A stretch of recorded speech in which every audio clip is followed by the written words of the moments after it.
நன்றி சொல்வேந்தர் கல்பனா அரவிந்த் அவர்களே. மனத்தின்மையின் எடுத்துக்காட்டாக இருந்தது உங்கள் பேச்சு. அடுத்தது, நம் மனசுக்கு மிகவும் வலுவூற்ற ஒரு பகுதி, ஒரு சிறப்பு கல்வியியல் அமர்வு. இன்றைய நமது கல்வி பேச்சாளர். இவர் தகவல் தொழில்நுட்பத் துறையில் 17 ஆண்டுகளாக அனுபவம் கொண்டவர். 2022 முதல் HCL ஸ்பீச் வீவர்ஸ் டோஸ்ட்மாஸ்டர்ஸ் கிளப்பில் உறுப்பினராக இருந்து தனது பேச்சுத் திறனையும் தலைமைத்துவத்தையும் மேம்படுத்தி வருகிறார். தமிழ் இலக்கணங்களை ஆராய்வதில் மிகுந்த ஆர்வம் கொண்ட இவர் குறிப்பாக திருக்குறளை பாராயணம் செய்வதிலும் அதன் ஆழமான பொருளை உணர்த்தி பகிர்வதிலும் தனித்துவமான ஈடுபாடு கொண்டவர். தமிழ் ஆர்வலரும் கூட. திரு சொல்வேந்தர் திரு இளங்கோவன் அவர்களை மகிழ்ச்சியோடு அழைக்கிறேன்.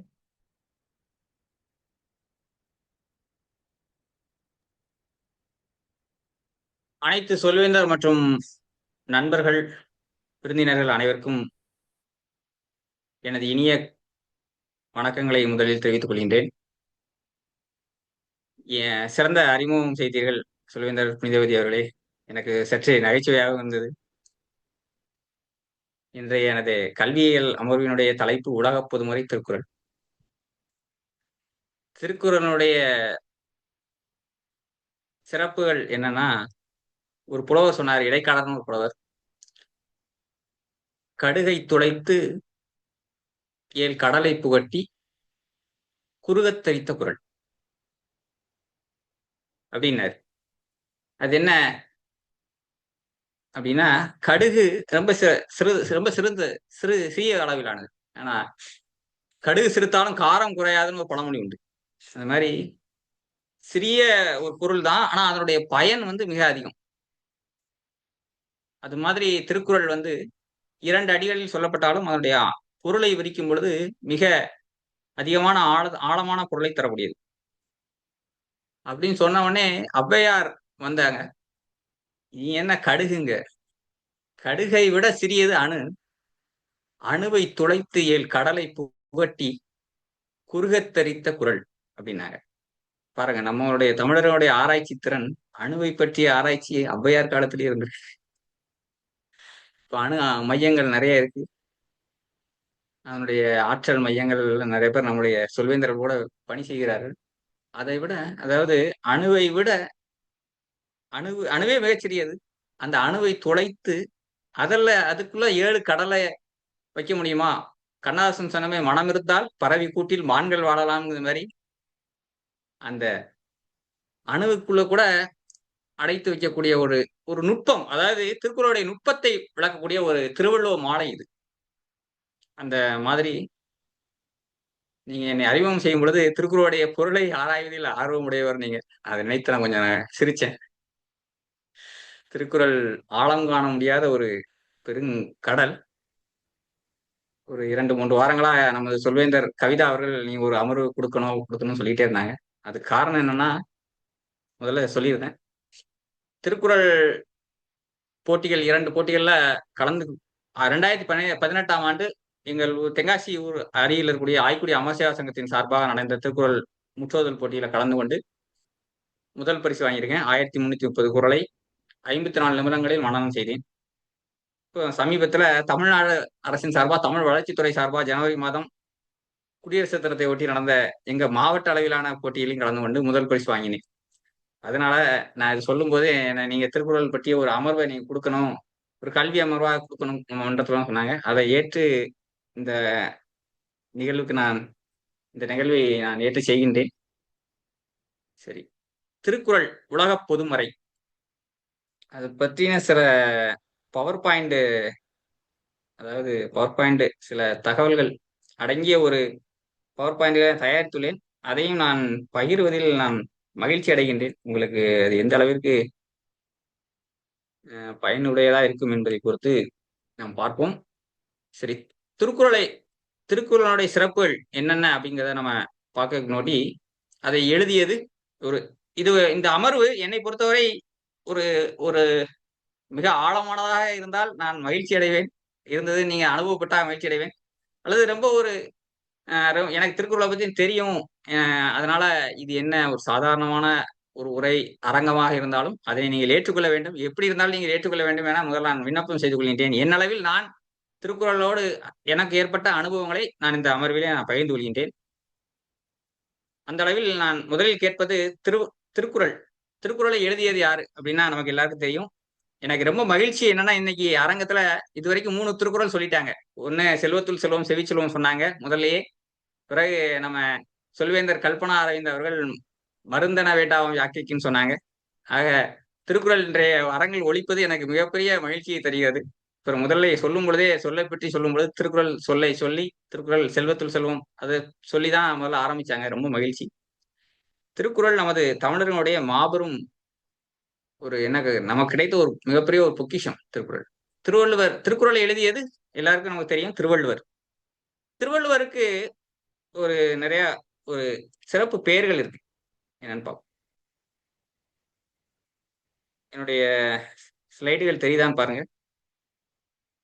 உலக பொதுமறை திருக்குறள்.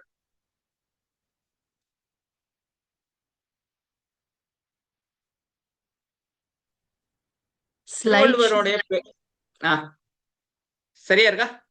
சரி. திருவள்ளுவருடைய பெயர்கள் இதெல்லாம் வந்து திருவள்ளுவருக்கு அவருடைய சிறப்புகள் கருதி சொல்லப்பட்ட பெயர்கள். திருவள்ளுவருக்கு வழங்கப்படக்கூடிய பெயர்கள் தெய்வப்புலவர், முதற்பாவலர், மாதானுபங்கி, நான்முகனார், நாயனார், நிறைய பேர் இருக்கு.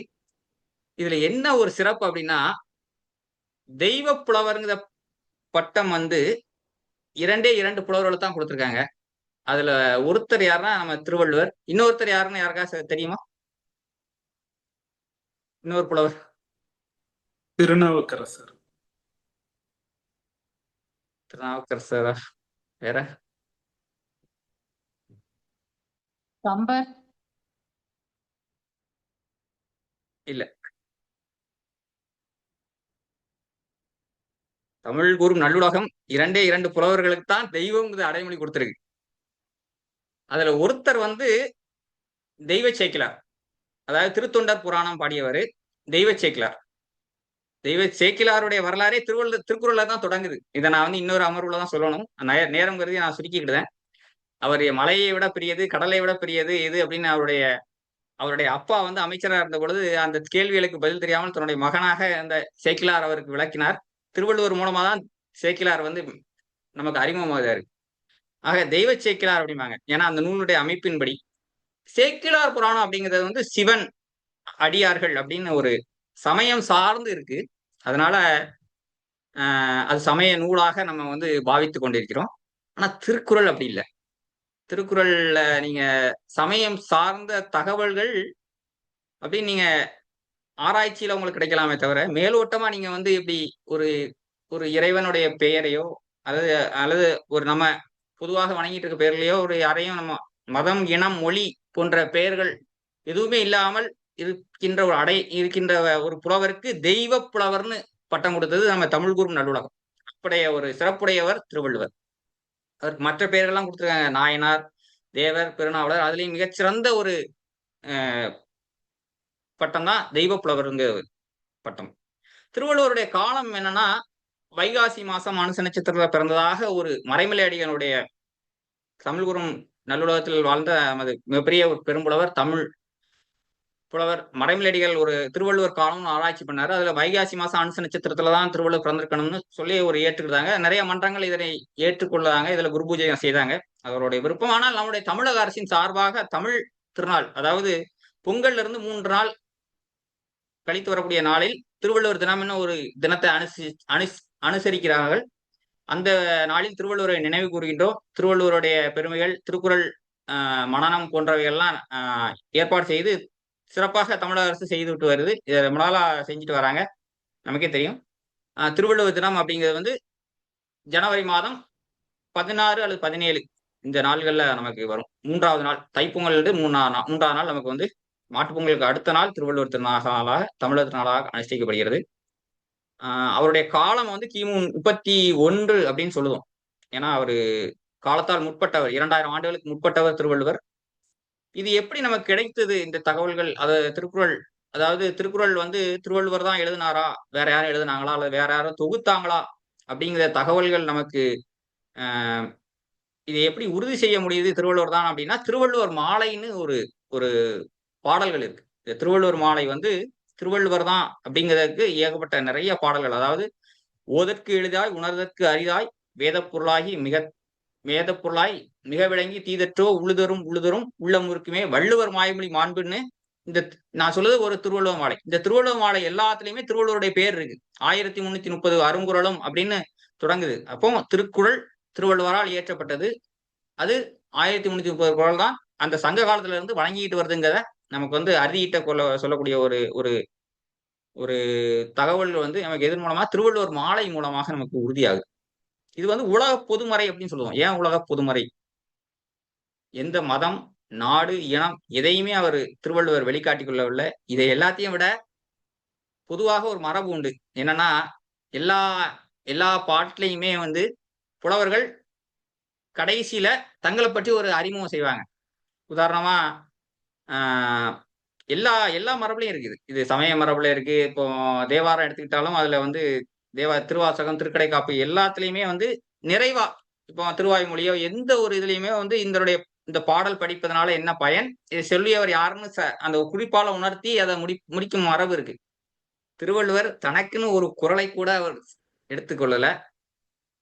தான் பிறந்த ஊர் என்ன, மதம் என்ன, சமயம் தான் சமயம் என்ன, தான் எதை எடுத்து இதை எழுதினோம், அவர் பேசிய என்ன, நான் என்ன இந்த மொழிதான் பேசினேன்னு சொல்லி தனக்குன்னு ஒரு அதிகாரம் கூட அவர் வகுத்துக் கொள்ளல. அதாவது தன்னை மறைத்து கொண்டார்.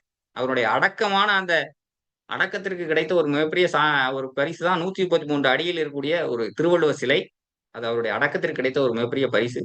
காலத்தால் அழியாது. எத்தனையோ பேரு திருக்குறளை பற்றி ஆராய்ச்சி செய்தாலும் இப்ப நிறைய பேர் என்ன இப்ப திடீர்னு சிறு சிறு ஆராய்ச்சிகள் முடிவுல நிறைய பேர் முனைவர் பட்டம் வாங்குறாங்க. திருவள்ளுவர் எந்த சமயத்தை சார்ந்தவர் அப்படின்னு. திருவள்ளுவர் இந்து, திருவள்ளுவர் ஒரு சமணர், திருவள்ளுவர் ஒரு புத்தர், ஒரு புத்தத்தை சார்ந்தவர், ஒரு இஸ்லாமிய மதத்தை சார்ந்தவர் தான், ஒரு கிறிஸ்தவ மதத்தை சார்ந்தவர் தான், நிறைய ஆராய்ச்சி கட்டுரைகள் வெளிவந்து அதற்கு எல்லாம் முனைவர் பட்டம் கொடுக்காங்க. ஏன் அப்படின்னா திருக்குறள் சொல்லக்கூடிய கருத்து ஒண்ணுதான், அறம் சார்ந்தது. அறம் எல்லாருக்கும் பொதுவானது தானே. அறம்னா என்ன?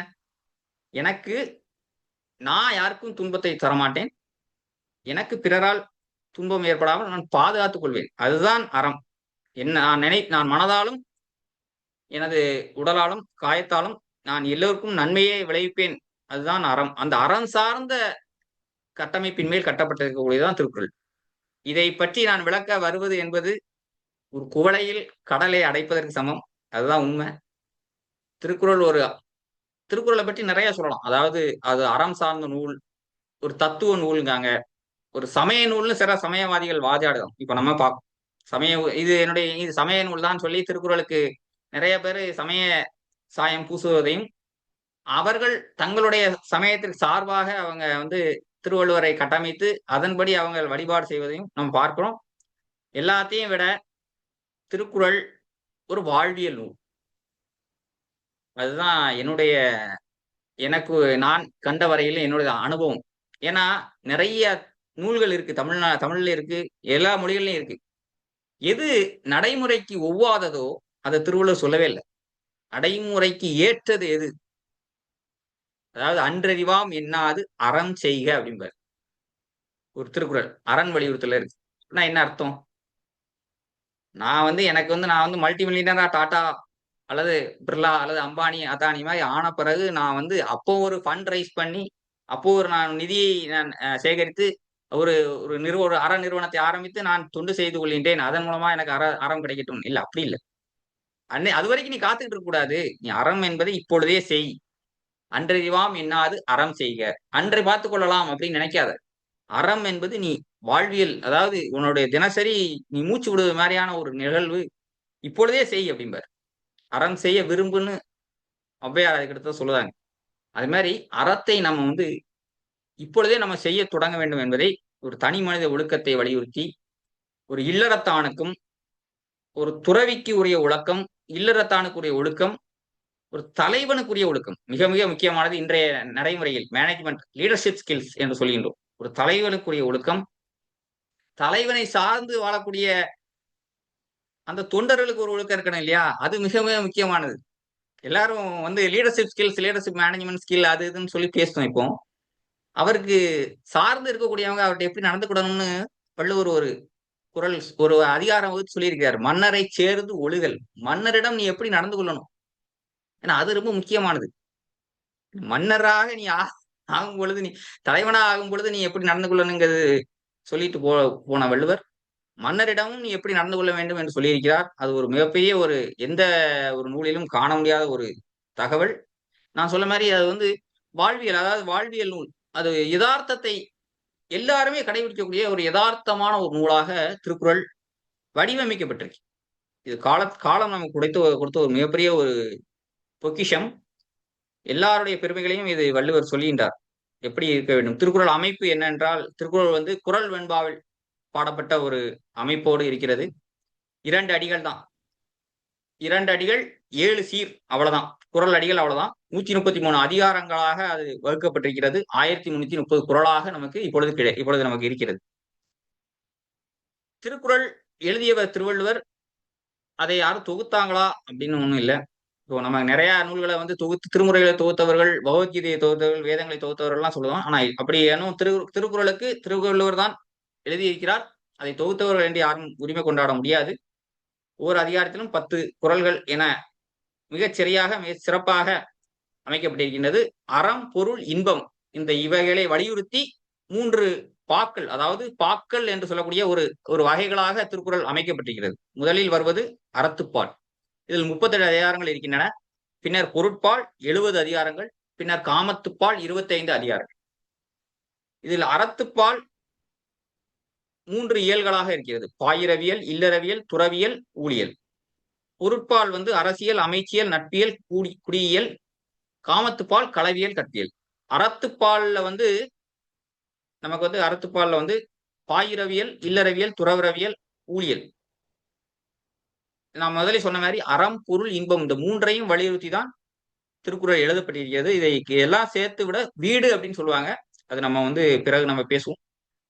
அறத்துப்பால், பொருட்பால், காமத்துப்பால், அதாவது இதுல வந்து அறத்துப்பால் பொருட்பால் சேர்த்து 108 அதிகாரம் வருது. இந்த 108 அதிகாரத்தை மட்டும் வச்சுக்கிடலாம். 25 அதிகாரங்கள் நமக்கு வந்து பின்னால ஏதாவது பயன்படுதுன்னா வச்சுக்கலாம் அப்படின்னு சொன்னாங்க. அப்படின்னு சிலருடைய கருத்துக்கள் இருக்கலாம். ஆனால் அப்படி அல்ல. திருக்குறள் முழுமையும் சேர்த்துதான் நமக்கு வந்து வாழ்வியல் நமக்கு அருளப்பட்டிருக்கிறது. எல்லாமே நமக்கு அவசியம் அப்படிங்கிற வலியுறுத்தி வள்ளுவர் சொன்ன இந்த எல்லா 3 பால்களுமே முக்கியமானதுதான். அண்மையில் நான் ஒரு வழக்கறிஞர்கிட்ட பேசிட்டு இருந்த பொழுது கூட அவர்கள் இந்த காமத்துப்பாலினுடைய சிறப்பை பற்றி என்னிடம் சொல்லிட்டு இருந்தாங்க. நான் கூட முன்பொரு காலத்தில் 25 அதிகாரங்கள் வந்து சும்மா ஒரு நாடக பாங்கில் எழுதப்பட்டிருக்கின்றன என்று நான் நினைத்துக் கொண்டிருந்தேன். ஆனால் இப்பொழுது புதிதாக வரக்கூடிய எல்ஜிபிடிக்யூ போன்ற சட்டங்கள் கூட திருக்குறள் அந்த சட்டங்களை தழுவி கூட திருக்குறள் கருத்துக்கள் நிறைய இருக்கு அப்படின்னு சொன்னாங்க. இதை பத்தி நம்ம இன்னொரு அமர்வுல கூட நம்ம பேசலாம். திருக்குறளுடைய உரையாசிரியர்கள்னு சொல்ல போனா 10 பேர் ஆதியில் உரை எழுதியிருக்கிறார்கள். அதில் மிக காலத்தால் முற்பட்டவர்கள் மணக்குடவர், பரிமேலழகர், காளிங்கர், பருதியார், திருமலையார், தர்மர், தாமத்தர்னு நிறைய பேர். இவங்கெல்லாம் சங்க காலத்தில் எழுதியவர்கள். இதில் மிக குறிப்பான உரையாசிரியர்னு சொல்லக்கூடியவர் தான் பரிமேலழகர் தான். பரிமேலழகர் உரையில் நிறைய நமக்கு காண கிடைக்காத தகவல்கள் இருக்கின்றன. அது இலக்கண ரீதியாக மிகவும் ஆழமான உரை அவர் தந்திருக்கிறார். இப்போதைய திருக்குறளை நம்ம படிப்பதற்கே மிக மிக முக்கியமான காரணமாக இருப்பவர் பரிமேலழகர் தான். பரிமேலழகர் நூலை தொட்டதால் தான் நிறைய பேர் திருக்குறள் சார்ந்த கருத்துகள் பல இலக்கியங்களில் பரவ ஆரம்பித்ததுன்னு ஒரு பரவலான கருத்து இருக்கு. அவர் திருக்குறளுக்கு செய்த தொண்டு மிகப்பெரியது. அவர் கூட நிறைய திருக்குறள்ல அவருடைய உரை வந்து சில சறுக்கல்கள் இருப்பதை நம்ம காலத்தால அறிய முடியுது. சறுக்கல்கள்னா அது பெரிய பிழை இல்லை. அவர் காலத்தில் சொல்லப்பட்டதை இப்பொழுது நம்ம வந்து ஏற்றுக்கொள்ள முடியாத ஒரு நிலையில் அந்த உரை இருக்கிறது. அப்படிப்பட்ட ஒரு புரியாத புதிராக இருப்பது கூட திருக்குறள் தான். இதில் நம்ம காலத்தால பிற்பட்டு நமக்கு வஉசி கூட நமக்கு ஒரு திருக்குறள் உரை எழுதியிருக்கிறார். திருவிக்கா எழுதியிருக்கிறார். காசுப்பிள்ளை, மூவா, தேவநாய பாவாணர் போன்றவர்கள் கூட திருக்குறளுக்கு உரை எழுதியிருக்கிறார்கள். இதில் எனக்கு ரொம்ப பிடித்ததுன்னா மூவாவுடைய டாக்டர் வரதராஜனுடைய உரை எளிமையா இருக்கும். எல்லாருமே ஏற்றுக்கொள்ளக்கூடிய எல்லாரும் படிக்கக்கூடிய ஒரு வகையில மிக எளிமையாக காசுப்பிள்ளை, மூவா போன்றவர்கள் எழுதியிருப்பாங்க. அதாவது திருக்குறளுக்கு உரை எழுத வேண்டும் என்றால் நீங்கள் இலக்கணம் தெரிந்திருந்தால் மட்டும்தான் உரை எழுத முடியும். அல்லது இப்படி கூட சொல்லுவாங்க, திருக்குறளை படிக்கணும்னா நீங்க உரை தேவையில்லை, நீங்க படிக்க படிக்க அது உங்க அந்த தமிழே உங்களுக்கு வந்து உரையை விளக்கி விடும். அவ்வளவு எளிமையான ஒரு நூல் திருக்குறள். திருக்குறளுக்கு உரை என்பது தேவையா என்றால், சில நேரங்களில் சில திருக்குறளுக்கு உரையாசிரியர்களால் கூட விளக்கம் இன்னும் அளிக்கப்பட முடியவில்லை. அதான் திருக்குறளுடைய சிறப்பு. இன்னும் அதாவது திருக்குறள்ல நிறைய குறள்கள் அதாவது ஒரு உதாரணத்துக்கு ஒரு குறள் சொல்றேன். அவ்விய நெஞ்சத்தான் ஆக்கமும் செவ்வியான் கேடும் நினைக்கப்படும்னு வள்ளுவர் சொல்லியிருக்காரு. இதுக்கு என்ன பொருள் அப்படின்னா, அதாவது ரொம்ப ஒரு மனமாசு இருக்கவன் கூட நல்லா இருக்கான். ஆனா மன தூய்மையாக இருக்கவன் ரொம்ப சங்கடப்படுறானே. அதுக்கு என்ன காரணம் அப்படின்னு வள்ளுவர் ஒரு கேள்வி மாதிரி அமைச்சு அந்த விடையை நம்மளே தேட சொல்றது மாதிரி விட்டுருந்தாரு. இதுக்கு நிறைய பேர் வந்து அவரவர்களுக்கு தெரிந்த வகையில் உரை எழுதியிருக்கிறார்கள். ஆனால் நம்ம இத படிச்சு நம்மளாகவே இத புரிந்து கொள்ள முடியுமே தவிர, இதனுடைய உரை இதுதான் நம்ம சொல்லிட முடியாது. அதுதான் ஒரு திருவள்ளுவர் மாலை கூட சொல்லுவாங்க. திருக்குறள் படிப்பதற்கு எளிமையா இருக்கும். ஆனா உணர்வதற்கு ரொம்ப ஆழங்காலப்பட்ட ஒரு உரைய ஒரு ஒரு பொருளை தரக்கூடியது திருக்குறள் அப்படின்னு சொல்லுவாங்க. திருக்குறள் நிறைய மொழிகள் மொழிபெயர்க்கப்பட்டிருக்கிறது. 40க்கும் மேற்பட்ட நூல்களில் மொழிபெயர்க்கப்பட்டிருக்கிறது. உலக அறிஞர்கள், அதாவது மகாத்மா காந்தி லியோ டால்ஸ்டாய் என்ற தனது அரசியல் குருவாக வைத்து போற்றக்கூடிய டால்ஸ்டாயை ரஷ்யாவில், அதாவது அவர் ரஷ்யாவில் சந்தித்த பொழுது அவர் அவர் கேட்ட ஒரு கேள்வி என்னன்னா, நீங்க திருக்குறள் படிச்சிருக்கீங்களா? உங்க இந்தியாவில பாரதத்திலிருந்து வந்திருக்கீங்க. பாரதத்தில் இருக்கக்கூடிய திருக்குறள் தெரியுமான்னு கேட்டாராம்.